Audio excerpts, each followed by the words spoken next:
part of the Boundless Audio Podcast Network.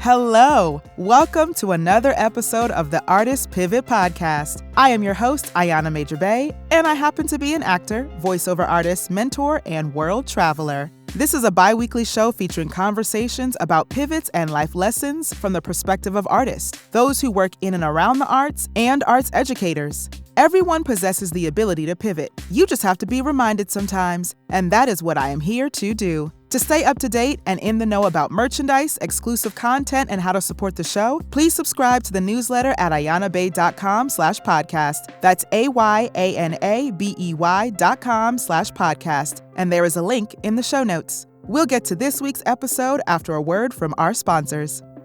I have found that therapy is a tool to use to improve your life in one of the healthiest ways. For those who are working on their mental health and well-being, on a journey of facing your fears, or trying therapy for the first time, our show sponsor BetterHelp is here to help you. BetterHelp is customized online therapy that offers video, phone, and even live chat sessions with your therapist, so you don't have to see anyone on camera if you don't want to. Join the 2 million plus people who have taken charge of their mental health with an experienced BetterHelp therapist. Get 10% off your first month at betterhelp.com/artistpivot. That's betterhelp.com/artistpivot. This is part 2 of my conversation with Johnathan Lee Iverson. Enjoy. No, it is. It is. And so I wanted to, the one thing that's still sticking with me is how you and Anna had that like very parallel lives, but in completely different arenas. Like she's an acrobat, you're a singer, but it's like, no, we kind of had the same like path. Like we had teachers that were like, we're not giving up on you. We see how much potential we have, and we're going to teach you, you know, to have this commitment and to not give up. But yet you're on other sides of the world. Yeah. You've come into this world in different bodies, like, but you've had parallel experiences. And then you meet when you're supposed to meet and be like, wait a minute, what? Yeah. Like all of us are a lot more similar than we are different. Oh, yeah. Like, but the world is going to tell us we're so different. We're, you know, we don't have things in common, but it's like, it's quite the opposite. Like we have so many things in common. And that also is kind of a relief when you're like, wait, you went through that too? Yeah. So did I. Yeah. It's the craziest thing. Mm-hmm. I mean, that's why, I'm kind of on this mission, the more and more I see, it's so interesting that I would end up here in circus, because it really does speak to what I was when I was growing up in New York City, which is, this incredible melting pot, if you will. Yeah. I was always just curious about people, and I always had different types of friends. Yeah.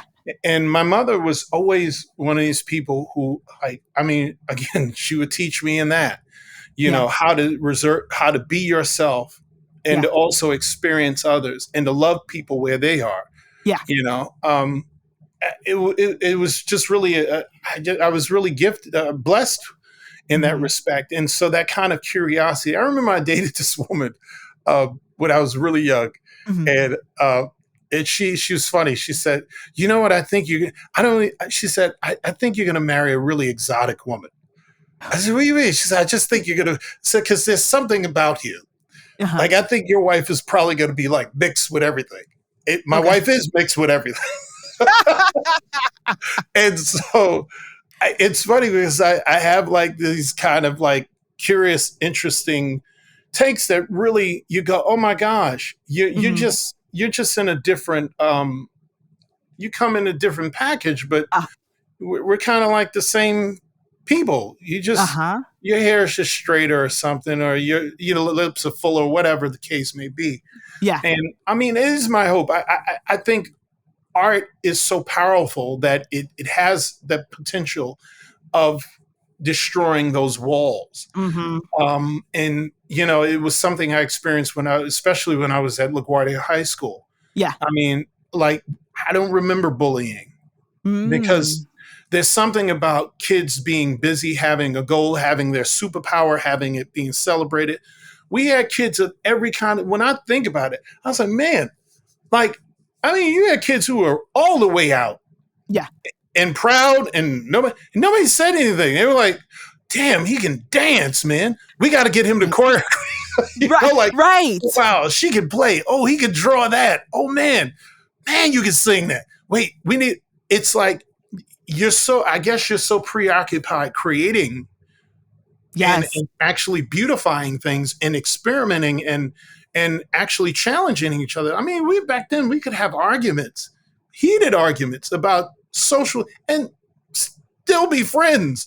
Like it wasn't personal. Like it wasn't like I hate you. Like now it's so polarized. I think I honestly, my dream is that, we do have STEAM education, science, technology, engineering, the arts, and mathematics.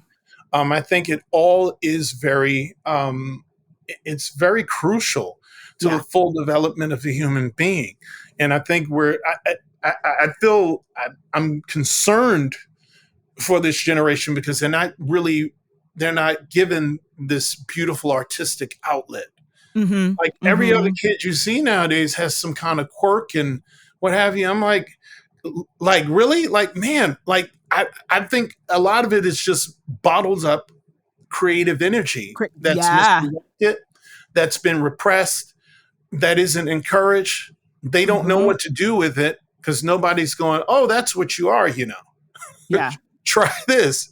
Or, we don't let children be scientists anymore. What happened to letting them fall in dirt and bump their heads and scrape their knees and create beautiful accidents that turn into, oh, that's the purpose. That's what I'm supposed to be doing. Oops. Right. Like let them get messy. Let them get, and of course it can be in a controlled environment. That's what playgrounds are for. That's it. That's exactly it. Yeah, that's what that stuff is for. Like you don't have to protect them so doggone much, I really believe in the arts, and I believe in the power of really bringing people. And I don't like saying bringing people together, but because I don't like the idea of sameness. We're not all the same. No. And that's fine. But we can celebrate our harmony. That's it. We can celebrate our harmony and the beauty of that make something rather dynamic. That's what circus does to me. That you have all of these different types of people with unique skills. Nobody does what anybody else does, really. I'm a singer, I'm a vocalist. I'm never in my life getting on a high wire. And I'm not going to tell somebody how to do that. A lot of these folks do a lot of different things that is so unique to them. That they have great pride in. And as such, they're able to respect one another. We're able to respect one another and focus in on our common goal is to create this abode of joy for everyday people. And that's where the circus comes into play in creating something wonderful. And that's really what great art is. How do you bring these people together who are definitely dynamically different from one another to create something so harmonious and joyous and wonderful and challenging but most of all, excellent. Excellent. That's it. I mean, you put it in like a nice little bow for me. Like it is celebrating harmony. Like that's the example that, like you said, the circus gives. Like everybody is in their superpower. Everybody is in their own superpower and owns it, but knows that it's a piece of something bigger. We're all celebrating we're in harmony together, and we're not fighting. Like, no, this person isn't more important than that person. This person, no. We're in harmony together, and like you said, to bring this joy, to bring this light, and like in the world. Like I agree with you, arts. Like, as a child growing up and my parents letting me like play piano, and then I quit that, and then I danced, and then I did this, even though I still wish I continued to play piano. That is one thing that I wish I didn't Yeah, quit. me too. But I was just like, oh yeah, if I could go back, I'd be like, to my 8-year-old self, I'd be like, girl, I know it's hard, but just keep practicing. Like I would be like, you gonna need that one day. But Yeah. I'm happy my parents let me like, okay, well, you can try that, you can try this and do that. Okay, fine. Like, but the arts is where I've in essence found myself and my superpower and my tribe. Like I was like, oh, I don't feel weird around arts kids. Like these are my people. Right. And so I agree with you. The arts are like so important. And not saying that math and science isn't either, because there are people who are scientists. I look at scientists and go, God bless your brain. Because that's not, but I know that's not me. That's not me. That's your ministry. And we need that. Yeah, yeah. And it enhances it too. It enhances it. Yeah. Yes. You know, I know several circus performers who were, and several performing artists who were literally out. They were going to school to become, one in particular, her name is Susan. Mm-hmm. Susan's brilliant. She was going to be a geneticist like her mother. Oh. And Susan, and she was at a high level too. Like she was going on like expeditions and she just was like, there was something ticking. And she went and, you know, she's became this extraordinary physical artist. And it's one of those things, having the courage to go to where your blood beats, you know? And that's the thing too. I always challenge parents not to be dream killers. Yeah. You know, I think Khalil Gibran said it best, you know, they're not yours really. You know, you're giving your children back. You know, they're reflections of you to a degree, but they're their own people. They really are. And so don't be dream killers. I mean, you may not get it. You know, you may not understand it. As long as it's not illegal. That part. Is that part. You know, as long as it's not illegal, let them run. Let them run with it. It may not be the ideal you have for them, but you would be shocked. I mean, you take the great producer, Dr. Dre. You know, I mean, he talks about that all the time, like how he just was so obsessed with creating beats and DJing, and his mother wasn't having it. Right. But like, you know, like this is what he knew. And look at him. He eats a lot now. Like, I mean, he ends up basically being one of the icons of an industry. Yes. You know, you never know what that ticking is. I think, look, God puts something in everybody.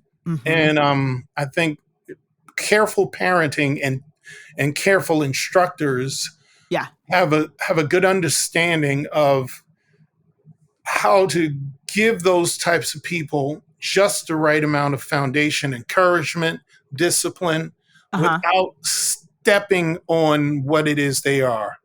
Yeah. You know, and that's a hard thing to do, because you know what? There's so many people, and I know it because, you know, I do a lot of speaking, and there's always somebody that comes up to me like, man, I wish I would have stuck with that. But, you know, my mother, you know, my dad, you know, I didn't think.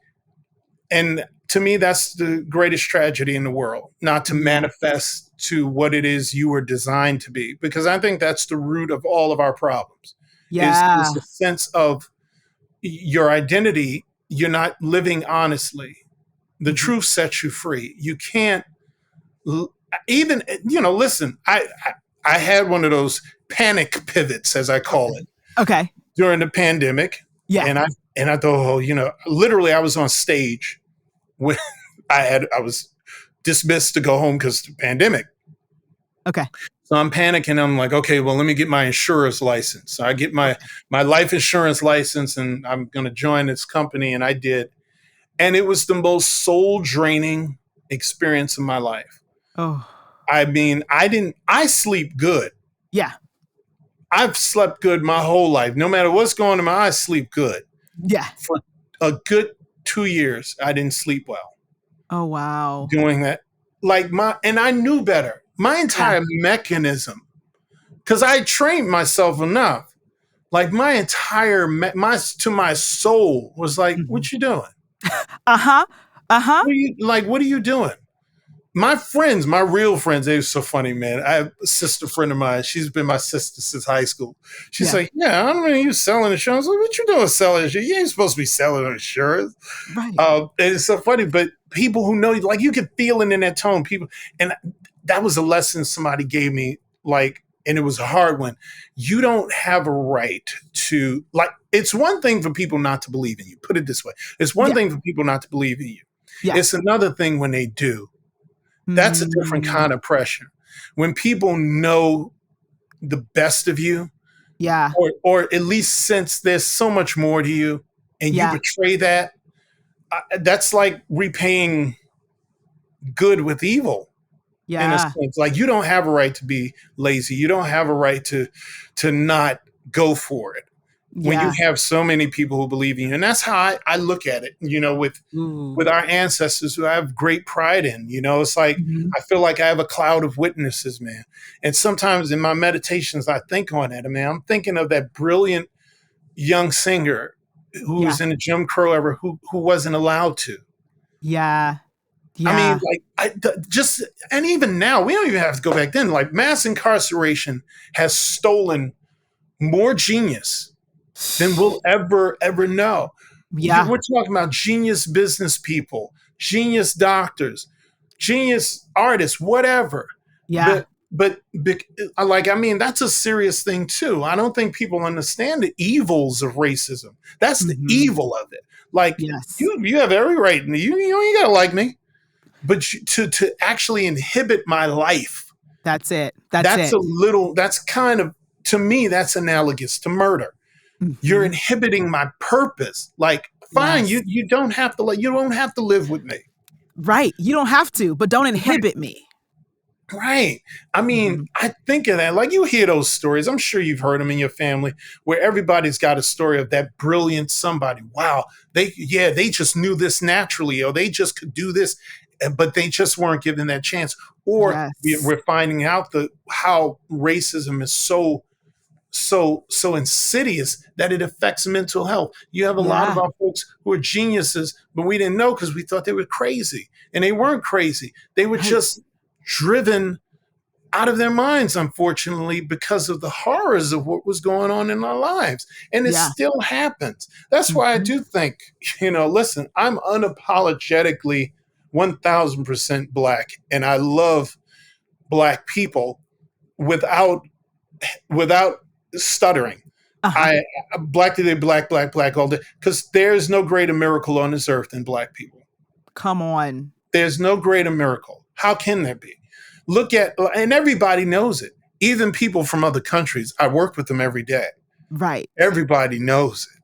But that's why they inhibit us, though, because they know it. Oh, yeah. They know it more than we do, like, better than we do. Oh, yeah. That's why they inhibit it. You're just like, oh, yeah. Oh, okay. That's the hokey doke. Okay, because y'all already know. Yeah, listen, man, I see it, man. It's so funny. They had that meme that goes around, Black people are never really alone. Because it's true. I've caught people just staring. Yeah. And it's so interesting, man. I mean, my hope for us is that we, value ourselves as individuals. Yes. And value each other. Like, I hope we stop falling for the okie doke, the separation. You hear all these goofy things about Black men and Black women. We are so intertwined. I can't survive without you. And you can't without me. And I mean, like, we are fused to each other's soul and to our own existence. And I mean, I celebrate as much as I can and promote as much as I can. Yeah. If I say, yes, and I did it because they Black. Yes, I did. Yeah. Yes, I did. Absolutely. Believe me. And I don't apologize for that, because I think we need to start thinking in those terms. Listen, I have a saying that I got from our great ancestor, John Henry Clark. We have no friends. And when you look at it in the large scheme of things, we really don't. All we have is each other. And that doesn't dismiss the wonderful exceptions. I celebrate John Brown's birthday every year. I remind people of Viola Luiso every year, because these are people who quite frankly didn't fall for the okie doke. And if Uh-huh. you look at it, what's the whole thing of the CRT nonsense that they love? They just somebody, and this shows how insidious and evil some people are, that they would just troll out some little acronym that's not even taught in any grade school anywhere. It never has been. But the purpose of it is to introduce ways to get rid of our history in the schools, period. Yeah. That was the purpose of it. And the reality is there are two things going on. Not only is it to quiet that down, but it's also to keep the lie of white supremacy going. Because you know what will happen if to these children, if they had to actually look at history, they're not going to feel bad for themselves, because God knows we've been traumatized by it forever and a day. What I suspect the elite figures that play this game are afraid of is their children actually reading those books and finding people like John Brown, finding people like Newt Knight, finding people like Viola Luiso and Reverend Jim Reeves and so many others, the Quakers, who understood the lie of racism and didn't fall for it and acted seriously in partnering with people who they saw as themselves. Yeah. And gave their lives to do it. Because if they see that, then they'll actually realize, oh my gosh, no, my whiteness isn't so special. That's it. That's the fear. Because if they start going, wait a minute, it's not actually so special. And I do have these commonalities with this person. And why wouldn't I want this? Because when they start looking at look at the civil rights movement. Like every time black people win, everybody wins. Everybody wins. Everybody. Wins. Even more than us. Like, you know how many immigrants I have to check every now and then, especially of the darker nature, who come over and they start that talk. And I'm like, you're not here without those complaining black people. Like, white women literally became a minority class because of the civil rights movement. Like, everybody wins when we make noise and we stand up. And so I'm unapologetically black and supportive of our work, because it's going to benefit everybody. That's why I'm huge into, reparations. It will benefit everybody, and everybody knows it. But we have to play these games. But that's, again, why art is so needed. We need bold artists again. Yeah. Who have it within them to tell these stories and express it in that wonderful way that, art has a way of humanizing us to each other. Yes. I mean, the fact that, he's infamous now, but Bill Cosby, you had this black man who was known as America's favorite dad. He was. But somehow black men are horrible dads. He's America's favorite dad. And he was running on, he ran on that. My mother used to tell me about it. She's talked to, people she worked with, white men she worked with, who literally would tell her, I learned how to raise my kids watching that show. Wow. We benefit the whole. Yeah. And there's something about great art that brings, it's like, oh my goodness, all of a sudden the scales fall. That's why, you look at things like the current state of hip hop. I grew up watching the different incarnations of it. Yeah. I was never a hip hop head, but I was always aware. Yeah. To go from, this is party music. This is, hey, we're going to be uplifting each other. We're going to be fighting. Because I lived that era where there was Cosby Show, Different World, which would never be greenlit today. But I love that show. We'll say that. Oh, I adored the show. Those were the 1 and 2. Those were the 2 highest rated shows on television. Oof. And then you had groups like Public Enemy. You had KRS-One. You had Queen Latifah. All these. But when they were. Well, you got to understand, your enemy studies you. And this is how wicked. Somebody went, okay, look, these people are getting too aware. Think about how HBCUs had an explosion in attendance Yeah. during that era. Art matters. Art matters. It I does. mean, it was like, please, man, Denzel Washington taught me how to walk. You know what I mean? Yeah. Like, my father introduced me to Denzel's, like I do. My father, no, you got to see this guy. You took me to see the Mighty Quinn or something. And I wasn't really interested in it yet, but like just every time he come on screen, man, I just like, gosh, man. And I was conscious enough to know he's careful and he knew what he was doing every time he was getting out there. Like to have that kind of burden on you and to do it so elegantly. Yeah. I was like, wow, like art matters. Art matters. Seeing Felicia Rashad, who I used to worship at the one, she literally is probably why I ended up picking the wife I did. Because I remember everybody was in love with Denise Huxtable. Yeah. Everybody knew, give me Mama Claire. Claire Huxtable, that woman had me at hello. Yeah. Yes. She still got me a hello.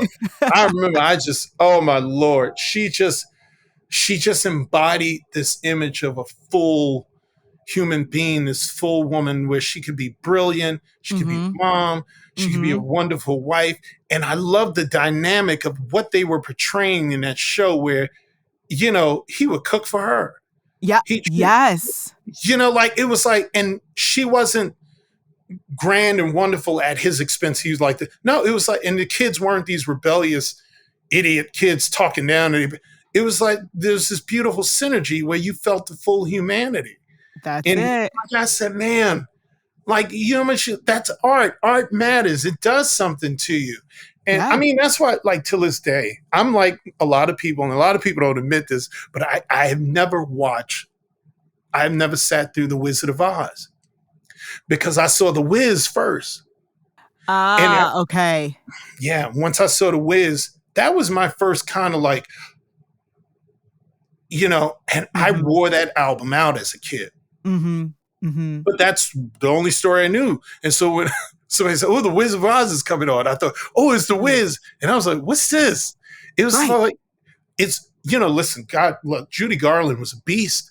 But I mean, I just, there's something about when you relate to something so deeply, and it, that's where I fell in love with Lena Horne, and I had like a target on that woman, and God was kind to me that I met her when I was about 18 years old. Okay. And I got to sing for her, and she was everything I hoped she was and better. Yes. She was still fine, just elegant. She, like how we have, it's funny. Like my uncle used to say this. My late uncle. He said, when a man walks in a room, a man walks in a room. He said the same thing with a lady. When a lady, something, it's energy. The energy, it is. The energy just walks in with them. There's no question about it. Right. And Lena Horne was like that, but she was so she was so like down to earth. Yeah. And she was so pleasant. And she gave me such beautiful words of advice. She was so encouraging. And I'm just going, gosh, you're like this, you're like Mount Rushmore to me all by yourself in my head, Yeah.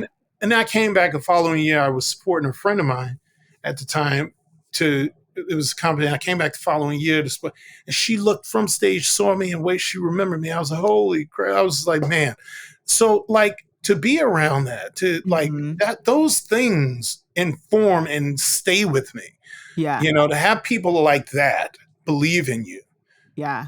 Art matters, man. It matters. It does something. It's just like I've had these, I call it little wins in my back, where I know, it's like, hey, okay, I'm going the right way. To have people of that stature go, yeah, keep going. You've got it. You have something special.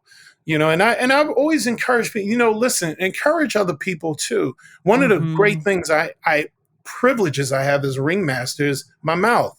Yeah. Like what I say is gold, because what I say brings forth the greatest joy you're going to experience. It brings forth the extraordinary.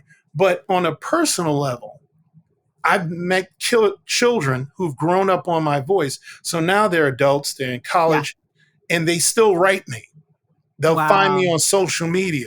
Oh man, you were the one who told me to keep going, and I wanted to give up on this thing, and you said no. That's what you're supposed to do. This guy came out of nowhere and said, "I was like, oh wow." I Right. didn't remember him, but the fact that he carried that from when he was a kid, Mm-hmm.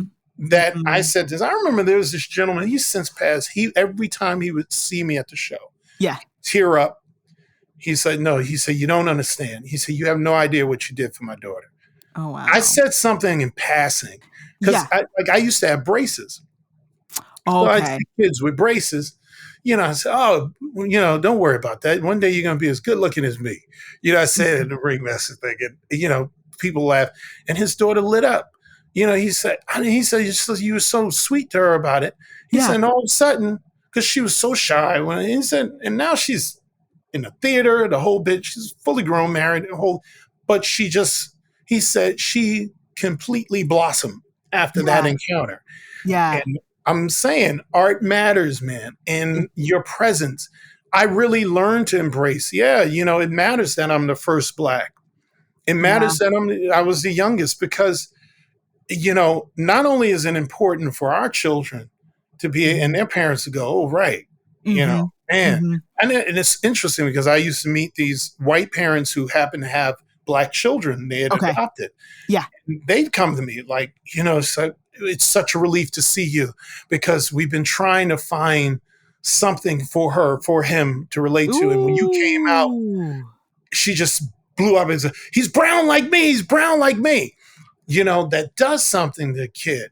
So, I mean, it art matters, that type of presence. And it matters even for you'd be surprised how many white kids following me around. And because what that does for them is to because you can imagine what they're hearing. And now this is, wait a minute. They're seeing the opposite of what they're hearing. Yeah. And that, again, that goes back to what we're saying about this false narrative around CRT. The truth is the dirty elites who are playing this game and they know what they're doing. Knowledge is the most powerful thing. Yes, we saw, corrupt portions of the church. They used to use the Bible as such to keep it from people. That's why when you see some of the most fierce abolitionists actually knew the whole Bible from cover to cover. Nat Turner, John Brown, they knew it. And that's what drove them. And that's what people were afraid of. And that knowledge. And there's something about our children coming into the knowledge of themselves, coming into the knowledge of the world around them, where they're going to start asking questions. Yeah. And they don't want to have to answer those questions. They're going to be like, wait a minute, you've been telling me my whole life. I've been seeing on the news. Now I'm connecting things. What up with that? They don't want to have to deal with that because truthfully, our harmony is the most dangerous thing in the world. There's nothing more powerful than when people realize their collective interest. And start acting accordingly. And I think, again, art matters and art will be intricate in making that happen.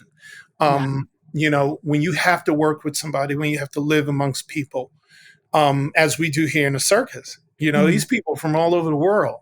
Yeah. And I'm probably the first Black American most of them have ever had to work with or interact with. Yeah. And how privileged they are to get me and to actually see how I am. And because I know, the way I was groomed and bred was you don't just represent yourself. You just, my mother was like, I couldn't go out there. I'd try and sneak out with my hair uncombed and my shirt wrinkled. That collar would be pulled back. She's like, you get in here, iron his clothes. You represent me. You represent this family. And that was, that stayed in my mind. And I'm like that with my kids till this day. Right. Ambassadorship. Art matters. Art matters because of that. So it's a real privilege to be in this position because, I know I'm carrying this wonderful, I call it a wonderful burden because I have this opportunity now to bear witness to the full dignity of my people, or at least look, this is a portion of who we really are. Yeah. And now you have to see it, and now, and and to be intellectually honest, I have to readjust certain things I may have thought about you. Meaning my friend Anna, who's Russian, Yeah. made a world of difference of how I thought about Russia, because all I heard about Russia was from Rocky Four. Right. You know what I mean? Yes. And to actually meet Russians and actually get to know Russians or Hungarians or Brazilians, and to really know people. Right. And, if you're privileged enough to visit those countries, I swear, man, coming into knowledge, it's like, it's always that, huh? Wait a minute. Right. Like, are you kidding me? This is, wait, you're like that too? Like, Right. oh my goodness. Oh, but you do it a little like this. Oh, that's how you say it. Oh, that's it. It's like, I mean, the similarities are there, and the differences aren't even that profound. Yeah. They're slight, they're significant, but it's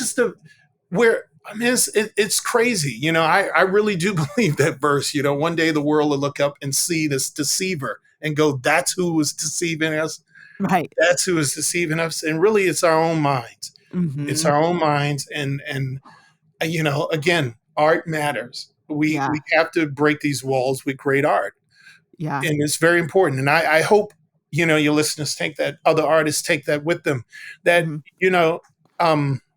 just as important as as it is for you to cultivate your craft, just as important as it is for you to create relationships to propel yourself.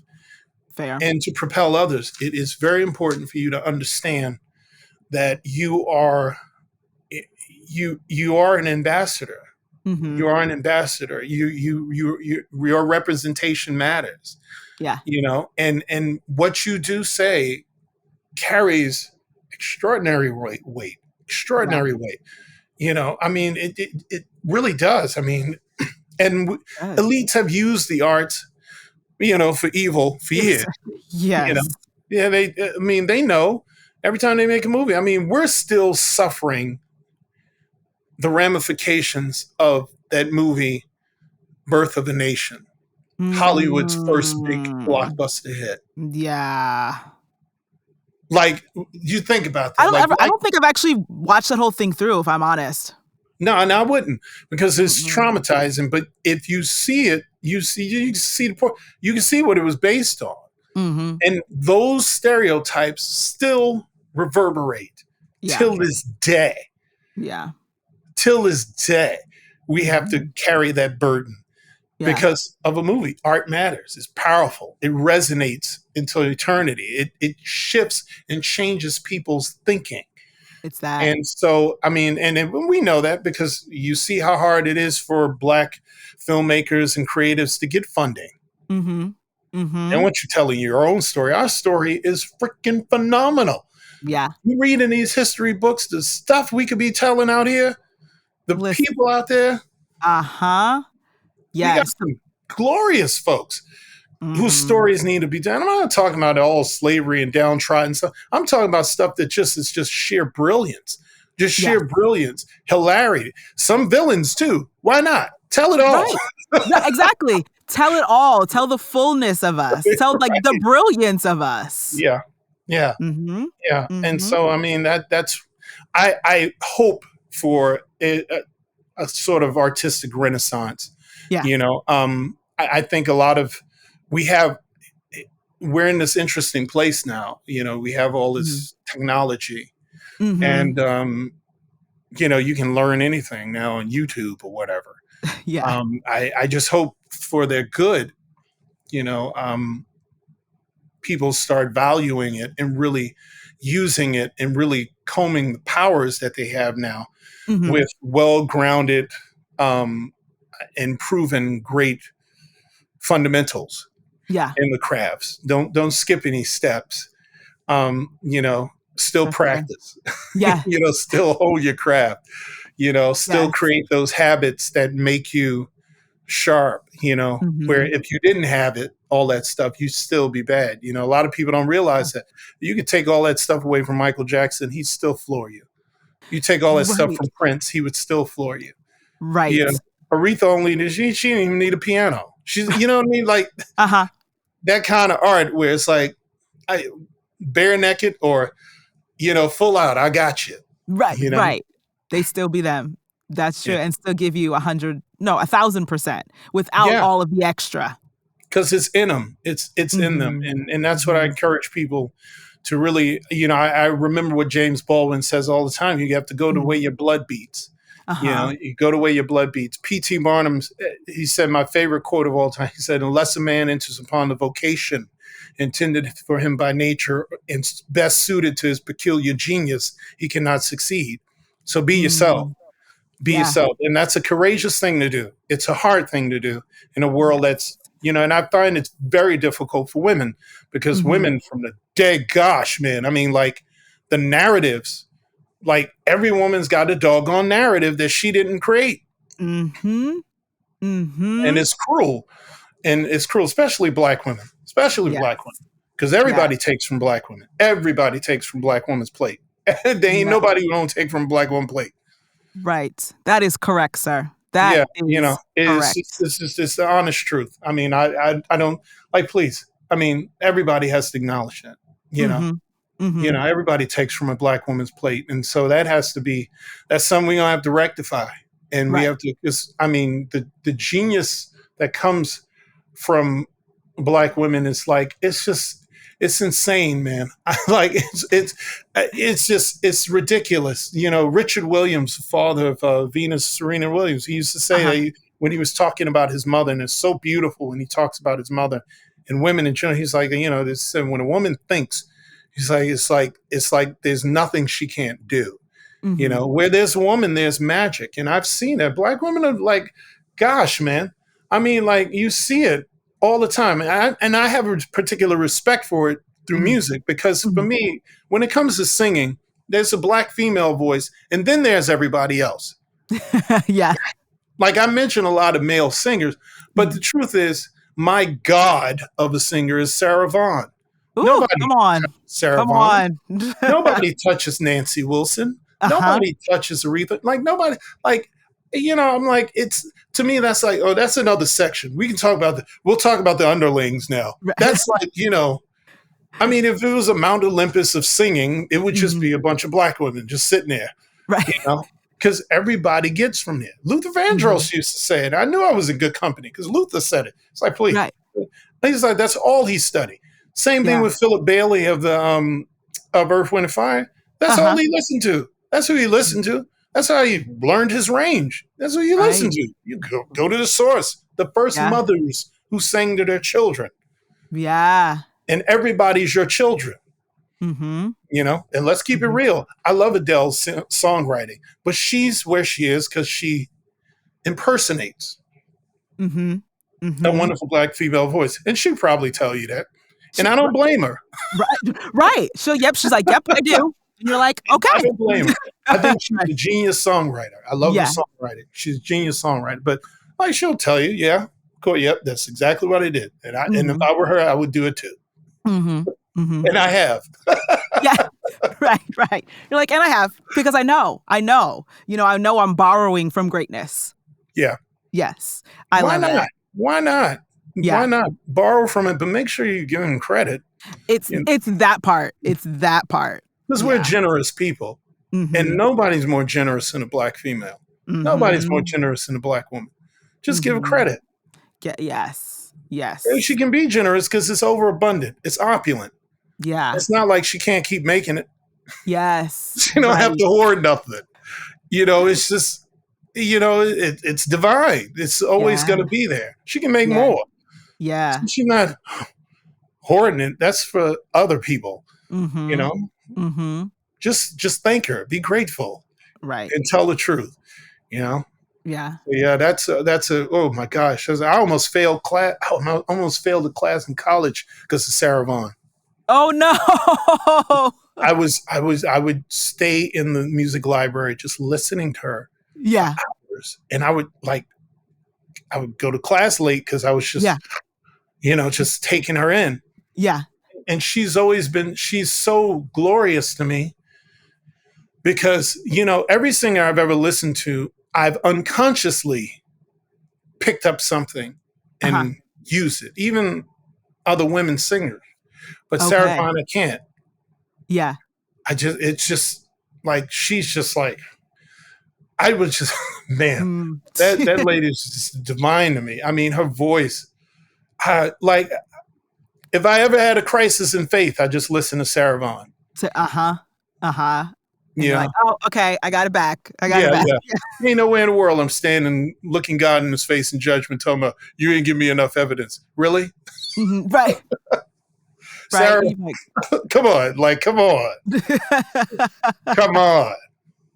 That's fair. That's fair. Johnathan, thank you so much for sharing. Thank you. Thank you for having me. Oh, thank you for you being giving and sharing and just, thank you. Thank you. Thank you. So before I let you go, though, two more things. First, where can everybody find you out in these social media streets?